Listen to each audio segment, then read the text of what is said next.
Анкарада 13 сагат. Исәнмесез мөхтәрәм тыңлаучылар. Бүген 2025 елның 7 июне шимбә. Сез турыдан-туры эфирда Төркия авазы радиосының татар телендәге тапшыруларын тыңлыйсыз. Безнең программа 16 метрлы кыска дулкынның 17615 кГц ешлыгыннан 42 дәрәҗә көнчыгыш юнәлешендәге Түрксат 3А һәм Түрксат 4А иярченнәре белән www.trdinla.com интернет адресы аша һәм кесә телефоннарының TRT Dinla тыңла кушымтасыннан Вот Эст радио каналыннан тапшырыла. Бүгенге чыгарылышта соңгы хәбәрләрдән соң 1000 еллыкның беренче чириге программасы белән кызыклы темалар язмасын тәкъдим итәрбез.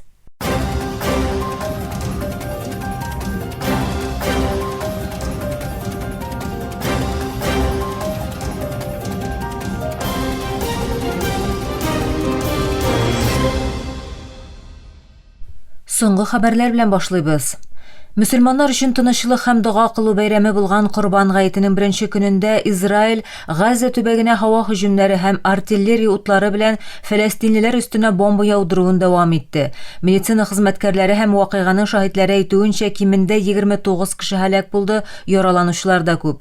Бөтендөнья сәламәтлек саклау оешмасы Газаның булай да соңгы көченә эшләүче медицина системасының тулысынча җимерелү ноктасына килү турында кисәтә. Тагын 2 хастаханә функциясен башкара алмаслык булып зарар күргән. Шул ук вакытта Израиль гомум штаб башлыгы Эйял Замир төбәктәге хәрби хәрәкәтне күчәйтеп, территориянең 75%-ын кулга төшерү максаты белән яңа операция планнарын раславын белдерде. Һөҗүмнәр туктаусыз дәвам итә, Газадагы гуманитар һәлакәт тагын да тирәнәя. Русия үткән төндә дроннар, ракетлар һәм идарә ителә торган бомбалар белән Украинаның көнчыгышында урнашкан Харьков шәһәренә һөҗүм ясады. Шәһәр мэры Игорь Терехов сүзләренә караганда, ким дигәндә 3 кеше һәлак булган, 22 кеше яраланган. Алар арасында ай ярымлык сабый да бар. Украинаның иң зур шәһәрләреннән берсе булган Харьков Русия ишегенә берничә дистә чакрым гына ераклыкта урнашкан һәм 3 елдан артык сугыш барышында даими утка тотыла. Харьков тулы күләмле сугыш башланганнан иң көчле һөҗүмгә дучар булды дип белдерде Терехов шимбә иртәсендә Телеграмда. Төн буе шәһәрдә дистәләгән шартлау тавышлары ишетелгән. Русия гаскәрләре бер үк вакытта ракеталар, дроннар һәм идарә ителә торган бомбалар белән һөҗүм иткән. Терехов күпкатлы һәм хосусый торак йортлар, белем бирү һәм инфраструктура объектларының һөҗүмгә дучар булуына сызыклады. Украина хәрбиләре белдерүенчә, Русия төне буе Украинага 206 дрон, 2 баллистик һәм 7 башка төрле ракета җибәргән. Барлыгы 10 җирлеккә һөҗүм ителгән. Шул ук вакытта Украина төне буе һәм җомга көне дроннар белән Мәскәү төбәгенә һөҗүм ясады, 2 кеше яраланды дип хәбәр итә губернатор Андрей Воробьев. Төн буе һәм аннан алдагы көнне төбәк өстендәге күктә 9 дрон бәреп төшерелде дип язды ул Телеграмда. Аерым алганда Русиянең авиация күзәтү оешмасы Мәскәү төбәгендәге Домодедово, Шереметьево һәм Жуковский аэропортларының очыш иминлеген тәэмин итү өчен вакытлыча эшчәнлеген туктатуын белдерде. Соңрак очышларның яңадан башлануы хәбәр ителде. Русия саклану министрлыгы шимбә иртәсендә ясаган белдерүендә, төн уртасыннан башлап һава саклану көчләренең ил территориясендә, шул исәптән Мәскәү төбәгендә 36 Украина дронын тоткарлап юк итүен җиткерде. Элеккеге дуслар, миллиардер Илон Маск белән илбашы Дональд Трамп арасында киеренкелек көчәя бара. Маск җомга көнне Америка Кушма Штатларында 80% америкалыларның мәнфәгатьләрен яклаучы яңа сәяси партия кирәклеген җиткерде. Халык сүзен әйтте, Америкага уртада калган 80% кешене вәкиллек итәчәк яңа сәяси партия кирәк дип язды Маск үзенең X социаль челтәрендә. Һәм халыкның 80% моны хоплый, бу язмыш дип өстәде ул. Маск бу белдерүне 5 июнь көнне үткәргән сораштыруына өстәп ясады. Анда ул Америка Кушма Штатларында яңа сәяси партия кирәкме, юкмы дип сорый. Анкетада 5 миллион 600 мең кеше катнаша һәм нәтиҗәдә 80,4% яңа партия кирәк дип җавап бирә. Шул ук сораштыруга җавап итеп Маск The America Party дип язды һәм бу яңа партиягә ишарә булып тора. Икенче яктан Трамп Маск белән каршылыкларны йомшарту өчен телефоннан сөйләшү үткәрергә теләмәвен белдерде һәм аларның дуслык чорында сатып алынган Tesla машинасыннан баш тартырга уйлавын әйтте. Трамп җомга көнне Нью-Джерсидагы гольф клубында чыккан журналистларга, чынлап әйткәндә, мин Кытай, Русия, Иран белән бәйле эшчәнлекләрем белән шул кадәр мәшгуль. Илон Маск турында уйларга вакытым юк, аңа изге теләкләремне генә җиткерәм дип белдерде. Соңрак ул Fox News каналына Маск тулысынча акылын җуйды дип әйтте. Ике арадагы каршылыклар узган атнада башланды. Ул вакытта Маск Трампның чыгымнар турындагы канун проектын тәнкыйтьләде һәм соңыннан хөкүмәт эффективлыгы департаменты җитәкчесе вазифасыннан китте. Бу атнада бәхәс тагын да көчәйде, чөнки Маск әле һаман мөһерле булган Джеффри Эпштейн белән бәйле документларда Трампның да исеме барлыгын әйтте. Трамп җавап итеп Маскның хөкүмәт контрактларын һәм субсидияләрен бетерү белән янады.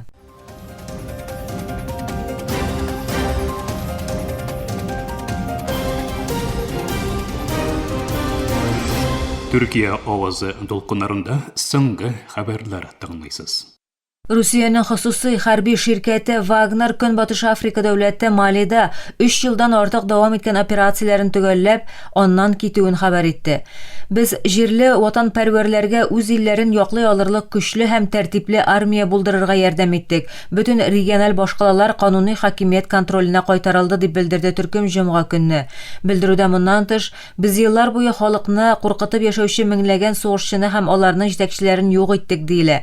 Мали 2012 елдан бирле фетнәчеләр белән көрәшә. Илдәге хәрби хунта идарәсе Франция һәм башка партнерлар белән бәйләнешләре өзелгәннән соң Русиядән ярдәм сорады. Вагнерның китү игъланына карамастан, Русия Көнбатыш Африкада миссиясын дәвам итәчәк һәм бу дәүләт контролендәге парамилитар көч Африка корпусы аша башкарылачак. Хәрби идарә астында булган 3 ил Мали, Буркина-Фасо һәм Нигер быел башында Көнбатыш Африка региональ блогы ЭКОВАСтан рәсми рәвештә чыкты. Алар үзләренең яңа блогын Сахел дәүләтләре альянсын булдырды. АКШ башы Дональд Трамп Кытай дәүләт башлыгы Си Цзиньпиннең Америкага сирәк минераллар һәм магнитлар экспортын яңадан башлау тәкъдимен кабул итүен белдерде. Җомга журналистлар белән әңгәмә вакытында ул бу хактагы сорауга "Әйе, ул ризалашты" дип җавап бирде һәм "Без Кытай килешүе буенча бик алга киттек" дип өстәде. 4 июнь көнне АКШ автомобиль өлешләре җитештерүчеләрен вәкиллек итүче төркем Кытайның сирәк минераллар һәм магнитлар экспортын чикләү мәсьәләсен тиз арада хәл итүне сорады. Алар бу проблеманың автомобиль өлешләре җитештерүне туктата алуы турында кисәтте. Моңа кадәр Трамп АКШ һәм Кытай вәкиллекләренең ике ил арасындагы сәүдә сугышын хәл итү өчен киләсе атнада Лондонда очрашачагын җиткергән иде.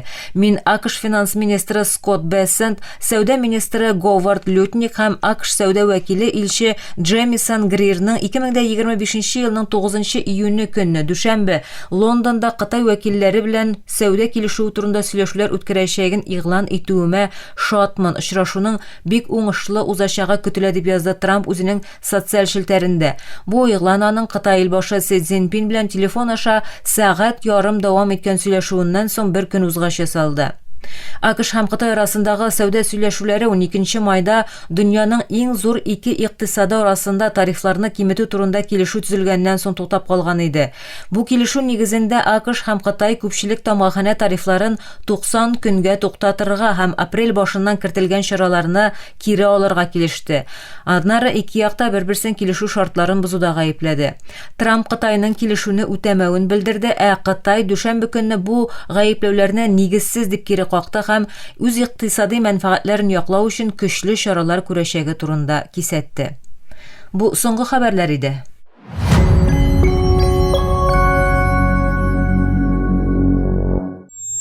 Күп кеше чукраклануның бары картларда гына булуын уйлый. Бабайларыбыз һәм әбиләребез безгә кычкырыбрак сөйләшергә куша, яисә олы яшьтәге күршеләр телевизорның тавышын ачып куя. Тик хәзер медицина белгечләре безне кисәтә, бик күп яшьләргә дә чукраклану яный. Бөтендөнья сәламәтлек саклау оешмасы җиткергәнчә, миллионлаган яшь кеше көчле тавышлы видео уеннарын сәгатьләр буе уйнап колакларына зыян сала. Яңа бер хисапка караганда, дөньяда якынча 3 миллиард кеше телефон, санак яисә консольларда уйный. Әлеге җиһазларның күбесе кулланучыларны көчле тавышлардан саклаучы системаларга ия түгел. Бу хәл бигрәк тә балалар өчен хәтәр. Булай дәвам итсә, 2050 елга кадәр якынча 2,5 миллиард кеше ишетү сәләтен югалта ала. Мин Эльмира Тайран һәм сез подкастлар сериясын тыңлыйсыз. Бу язма ТРТ глобаль мәкаләсенең аудио варианты. Бу бүлемдә Полин Отхиамбоның 2025 елның 13 мартында чыккан видео уеннары һәм ишетү сәләтен югалту, яшьләрнең хоббиенең караңгы ягы дип аталучы мәкаләсен тәкъдим итәбез. Балалар көчле тавыштан тагын да ныграк зыян күрә, чөнки колаклары тагын да сизгер. Алар көчле тавыш эффектлары булган уеннарны бик ярата һәм гадәттә бик озаклап уйныйлар. Кисәтүләргә дә колак салмыйлар. Кенияда 3 баласы булган ата Тед Оума үзенең тәҗрибәсе белән уртаклаша. I constantly have to remind my sons to lower the volume when they're gaming. Улларыма уйнаганда тавышны әкренәйтү турында гел искәртергә кирәк. Аларны урамга чыгып уйнарга күндерү бик авыр. Видео уеннары иң яраткан шөгыльләре. Хәзер уеннарны 1 сәгатьтән соң ябып куя торган система кулланам. Булай көчле тавыштан бераз ерак тора алалар. Тәдбир үзе генә түгел, дөньяның бик күп җирендә ата-аналар шул ук проблеманы кичерә. Бөтендөнья сәламәтлек саклау оешмасы өлкәннәрнең атнада якынча 40 сәгать буе 80 децибел дәрәҗәсендәге тавышка дучар була алуын әйтә. Бу ишек кыңгыравы көчендә. Тик тавыш дәрәҗәсе арткан саен куркынычсыз тыңлау вакыты кими. Балалар өчен бу шик тагын да югары. Оториноларинголог Жаклин Мутуа булай дип сөйли. For adults, 90 decibels is safe for only 4 hours a week. Өлкәннәр өчен 90 децибел атнада бары 4 сәгать кенә куркынычсыз, 95 децибел исә бары 1 сәгать 15 минут. Балалар өчен бу вакыт тагын да кыскарак. Көчле тавышлы видео уеннары балаларның колакларына бетми торган зыян сала ала. Колак эчендә тавыш тибрәнүләрен сизүче кичкенә төк күзәнәкләре бар. Картайган саен алар кими, тик көчле тавышлар да аларга гомерлек зыян салырга мөмкин. Уенның тавышын әкренәйтү файдалы, ләкин төп проблема уен вакытының озын булуы. 2024 елда Халык сәламәтлеге журналында чыккан бер эшчәнлектә 4 популяр сугыш уенын тикшерделәр. Аларның уртача тавыш дәрәҗәсе 88 белән 91 децибел арасында. Бу балалар өчен бик югары. 92 децибелдан югары тавышлар балалар өчен атнада 45 минут белән чикләнергә тиеш. Кайбер тавышлар тагын да зарарлы. Бәрү тавышлары кыска һәм кисәк була, әйтик коралдан ату. Мондый төр тавышлар 119 децибелга җитә ала һәм шул ук мизгелдә зыян сала. Хәтта колак шыңлау шикелле проблемалар китереп чыгара ала. Бу йокы, көндәлек тормыш һәм укуга тәэсир итәргә мөмкин. 3 март ишетү көнендә Бөтендөнья сәламәтлек саклау оешмасы һәм Халыкара телекоммуникация берлеге видео уеннары өчен тәүге глобаль куркынычсыз тыңлау стандартларын танытты. Анда булар урнала: реаль вакыттагы тавыш мониторингы, тавышны автомат рәвештә төзәтүче колаклык функциясе һәм тавыш нык артканда экранда кисәтү. Бу чаралар ата-аналарга уенны тулысынча тыймыйча куркынычсыз тавыш шикләре кую мөмкинлеге бирә. Моннан алда уеннар өчен дөньякүләм тавыш куркынычсызлыгы кагыйдәләре юк иде. Хәзер бу стандартлар белән уеннар кызыклы да, куркынычсыз да. Тед шикелле ата-аналар өчен бу чаралар бик әһәмиятле, чөнки бер генә видео уены да балаларның көлү тавышыннан көчлерәк булырга тиеш түгел. Шуның белән бу бүлек тәмам. Тыңлавыгыз өчен рәхмәт. Киләсе подкаст бүлемендә очрашканга кадәр исән сау булыгыз.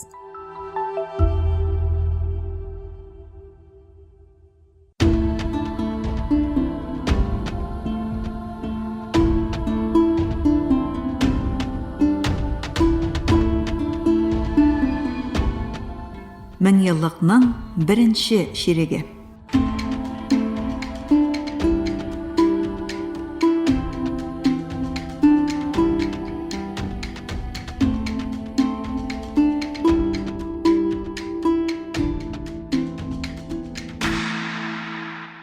Джулиан Ассанж лидерлыгындагы WikiLeaks оешмасы Америка Кушма Штатлары тарихының иң зур дипломатик һәм саклану язмаларын фаш иткәндә бөтен дөнья 250 меңнән күбрәк рәсми документка ничек ирешелүен сорау астына куя башлады.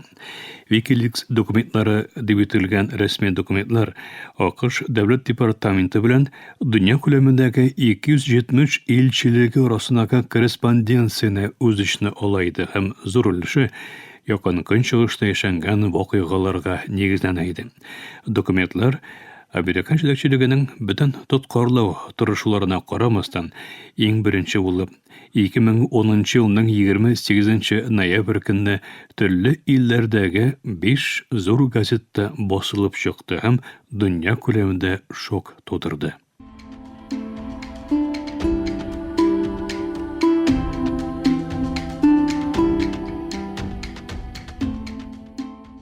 WikiLeaks документларын таратучының Американ армиясы солдаты Брэдли Мэннинг болу ise. Американ җитәкчелегендә кискен бәхәсләргә юл ачты. Дәүләт оешмалары ике яклы буларак бер-берсен гаепләде. Бернинди хәрби дәрәҗәсе булмаган гади бер солдатның иң яшерен документларга бу хәтле җиңел ирешә алуы Америка Кушма Штатларында документ именлеге һәм күзләүләрдән саклану бәхәсләрендә кабызып җибәрде. Брэдли Мэннинг исә кулга алынганнан соң 2013 елның 3 июнь көнне судья алдына килеп басты. Яшерен мәгълүматларны ачып салуда гаепле дип табылып, армия сафларыннан азат ителгән Мэннинг 35 ел төрмәгә хөкем ителде. Ләкин 2017 елда Илбашы Обама игълан иткән ярлыклау белән иреккә җибәрелде.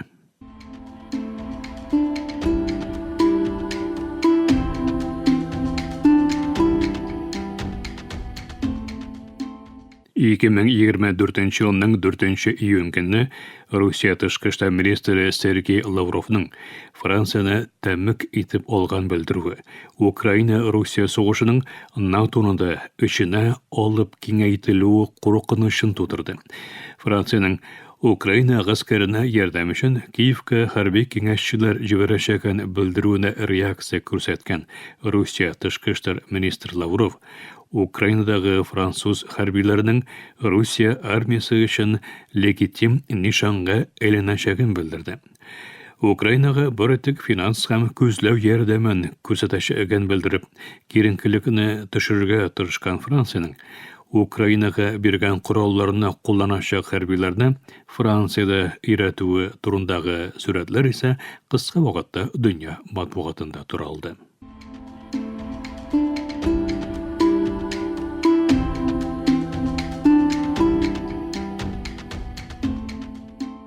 Көньяк-Көнчыгыш Азияле Мьянманың Аракан төбәгендә 10 мусульман яшь кешесе 2012 елның 4 июнь көнне буддист төркемнең пычаклы һөҗүмендә үтерелде.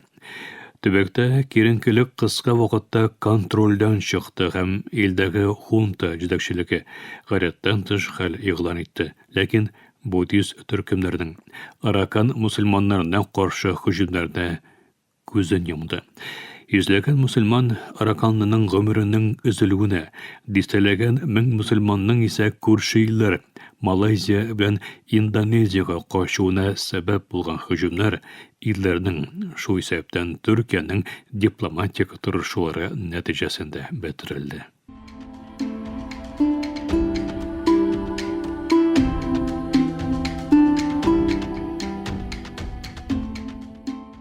Hindistanda tarixning eng zor poyezd fojialaridan birisi 2023 yılның 2 июнь көнне барлыкка килде. Илнең көнчыгышындагы Орисра вилаятында 2 юлчы поезды туктап торган йөк поездына бәрелде. Бәрелешүдә 296 юлчының гомере өзелде, 1200 юлчы исә яраланды.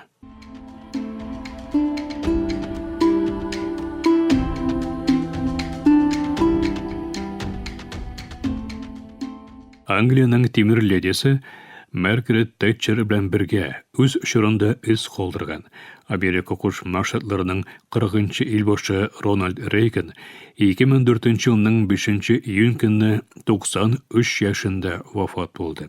Рейган сәяси тормышына кадәр Голливуд актеры була. Аннан соң сәясәткә керә һәм 1980 елда Җумһуриятчы партияның намзаты буларак катнашкан сайлауны җиңеп, Ак йортта 8 ел буе вазифа башкара. Рейган бирәктә Советлар берлегенә каршы башта кораллану ярышын арттыруыннан соң Михаил Горбачев белән атом тыш коралларын чикләүче килешүгә кул куюы һәм Иран контра скандалы белән хәтердә калды.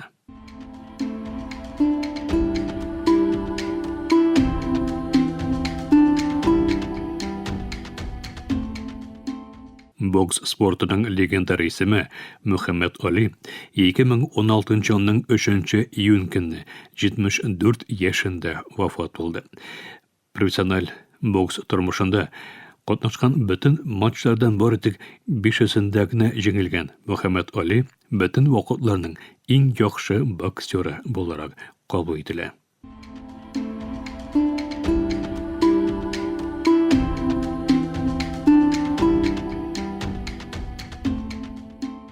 Акберденең онытылмас исеме, шыгышы белән Мексикалы булган америкалы актер Энтони Куин 2001 елның 3 июнь көнне вафат булды. Кино тармагының иң мөһим исемнәре арасында урын алган һәм 2 тапкыр Оскар бүлегенә лаек булган Энтони Куин «Золым» фильмындагы роле белән игътибарны җәлеп иткән булса, «Шакру» фильмындагы Хәзрәти Хәмзә һәм «Шүл арысланы» Өмәр Мухтар фильмындагы Өмәр Мухтар персонажы белән дә дөнья күләмендә дан шөһрәткә ия булды.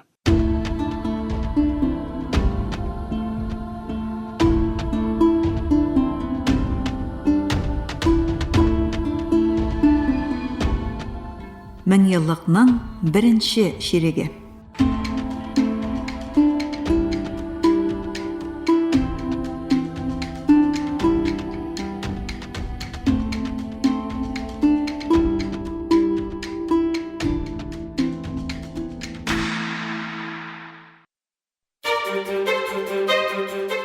Burası Türkiye'nin Sesi Radyosu. This is the voice of Turkey. Hier ist die Stimme Türkiye's. Ici TRT, Radio La Voix de Türkiye. İnca Ankara, Radyo Sedai Türkiye. هنا إذاعة صوت تركيا. Danışır Türkiye'nin Sesi Radyosu. Ovdi Radio Glas Türkiye. Türkiye'nin Sesi Radyosu. Qui è la radio La Voce della Turquía. Esta es la voz de Türkiye. Слушате емисията на български език на Радио Гласът на Türkiye. Юфлет Зари и Türkiye. 这里是土耳其之声广播电台。 اینجا انقره رادیو صدای ترکیه. دا Türkiye Radyo'da. خصوم Türkiye Zayne Radyo Gayane. Eterşehir Radyo Sadburi Türkiye Sıkma. Ovada Türkiye Ünü Radyosu. Aici Radio Vocea Türkiye. Говорит голос Türkiye. Efirde Türkiye ovası. Gepleyer Türkiye'nin Fethi Radyosu. Ye Saday Türkiye. Anlavatın ola Türkiye Avazı Radyosu. Edo İfonitis Türkiye. Ovdi Radio Glas Türkiye. Gider Radio Cumhuriyet Türkiye. Ini adalah Radio Suara Turkiye. Hii ni idhaa ya Kiswahili, Sauti ya Turkiye. Este es Radio Voz de Turkiye. こちらはトルキエの声ラジオです。 Zborova Glasot na Türkiye. Efirde Türkiye Ovozi Radyosu. It Türkiye Hangi Radyo'ya? Ovdi Radio Glas Türkiye. Türkiye Ünü Radyosu. Burası Türkiye'nin Sesi Radyosu.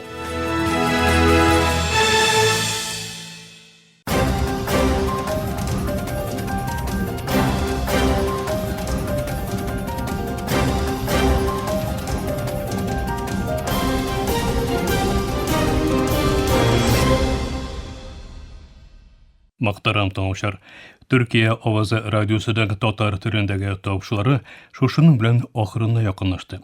Bizim programda her gün Türkiye hem Kazan vakıtı bilen gündüzge saat 1'de 16 metrlik kıska dolkanın 17.615 kHz ışığından Türksat 3A hem Türksat 4A yarışını bilen 3 tapkır w.trt.dinna.com internet adresi aşı hem kısa telefonlarının TRT Dinna Tığna koşuntasından Voice of Turkey Vod East Radio kanalından topşula. Yorta saatlik topşularımızdan qabatlawın Türkiye hem Kazan vakıtı bilen saat kişki 8. ortada 42 derece gün çağış yönelişindeki Türksat 3A hem Türksat 4A yarışları bilen 3 tapkır w.trt.dinna.com internet sahifesi aşa Vod West Radio kanalından tığınlayasınız. Әлегә без сезнең белән саубуллашабыз, эфирдә киләсе очрашуга кадәр.